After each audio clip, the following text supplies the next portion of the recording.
संगीता ने आज पकौड़ों की कढ़ी बनाई थी। खट्टी छाछ की कढ़ी पति को बहुत पसंद थी। वह साथ में तेल से पराठे भी बना रही थी। घर में घी नहीं होने के कारण उसे मजबूरन तेल के पराठे बनाने पड़ रहे थे। वह सोच रही थी कि आज अपनी पसंद का खाना खाकर पति देव खुश हो जाएंगे। पता नहीं इन दिनों उन्हें क्या हो गया है, चिड़चिड़े से हो गए हैं, हर बात पर गुस्सा करते हैं, सीधी तरह से जवाब ही नहीं देते। अचानक बच्चे चिल्लाने लगे, पापा आ गए, पापा आ गए। वह दौड़ कर गई और पति को गर्म पानी का गिलास देते हुए बोली, मेरी दवाई लाई क्या? विनोद बोला, भूल गया, कल ले आऊँगा। वह उदास होकर बोली, कमर में अकड़न है, मुझसे बैठा भी नहीं जा रहा। आप तो जानते हो, 1-2 दिन में दवाई नहीं लेती हूँ तो मेरी हालत खराब हो जाती है। विनोद गुस्से में बोला, 1 दिन का और इंतजार कर ले, 1 दिन में मर नहीं जाएगी। संगीता की आंखों में आंसू आ गए, बोली, मर जाऊंगी तब तो आपको चैन मिल जाएगा ना। विनोद हाथ में पकड़े गिलास को जोर से जमीन पर पटकता हुआ बोला, जा मर जा, मेरा दिमाग मत खा। इतना कहकर वह कमरे में चला गया। संगीता कुछ देर तो वहीं खड़ी रही, मगर बाद में न जाने उसे क्या सूझी, तेजी से घर के बाहर भाग गई। मम्मी को बाहर जाते देखकर बच्चे दौड़कर विनोद के पास गए और बोले, पापा मम्मी घर से बाहर चली गई। विनोद तेजी से चलकर घर के गेट पर आया। तब संगीता अंधेरे में उसे काफ़ी दूर जाती दिखाई दी। वह बिना जूते पहने ही उसके पीछे लपका। विनोद तेजी से उसके पीछे दौड़ रहा था, मगर वह आगे गली में मुड़कर दिखाई देनी बंद हो गई थी। विनोद जब गली में मुड़ा तो वह मुख्य सड़क पर दूर जाती दिखाई दी।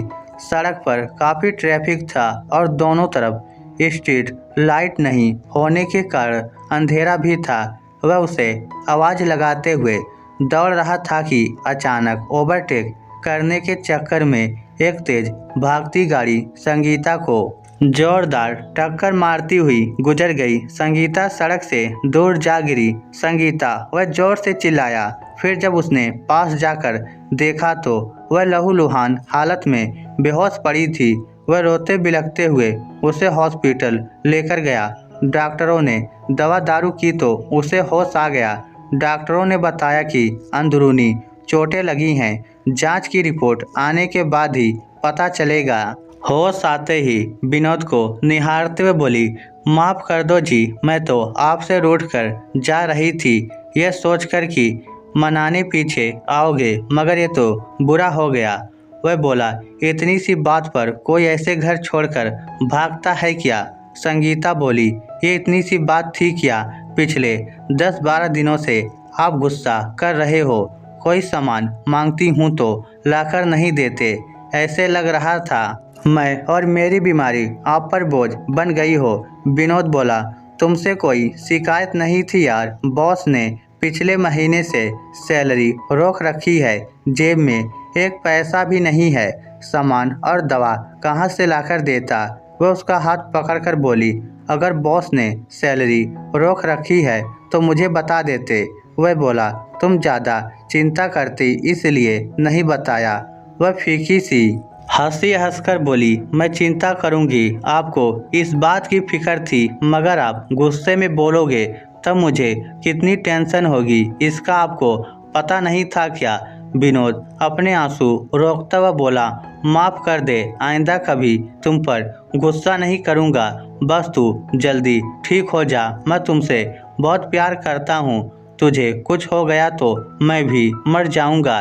संगीता कांपती आवाज़ में बोली, जानती हूँ जी, आप मुझे बहुत प्यार करते हो, तभी तो मैं धीरे धीरे भाग रही थी ताकि आप जल्दी मुझे पकड़ लो, फिर घर ले जाकर प्यार से मनाओ। बहुत दिन हो गए थे आपका प्यार मिले।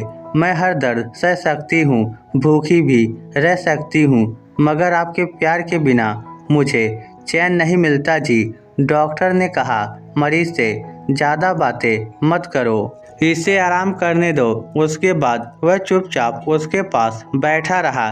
पैसे नहीं होने के कारण परेशानियां पहले से बहुत थी, अब पत्नी का एक्सीडेंट होने के बाद तो वह बिल्कुल टूट गया था।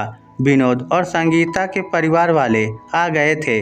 उनके आने से विनोद को कुछ दिलासा मिली, मगर आधी रात को संगीता गहरी गहरी सांसें लेने लगी थी। विनोद ने डॉक्टरों को आवाज़ लगाई, मगर डॉक्टर के आने से पहले ही संगीता की सांसें रुक गई। वह रोते हुए उसे पुकार रहा था। डॉक्टर आए, चेकअप किया, फिर बताया अब वह नहीं रही। विनोद के मुख से इतना ही निकला, ऐसे भी कोई जाता है क्या? कुछ देर पहले पति के लिए चाव से खाना बना रही थी और इतनी जल्दी उसका बुलावा आ गया। संगीता दुनिया छोड़ गई थी और अपने पीछे एक सन्नाटा छोड़ गई थी। जो छोटे छोटे बच्चे बिना माँ के हो चुके थे।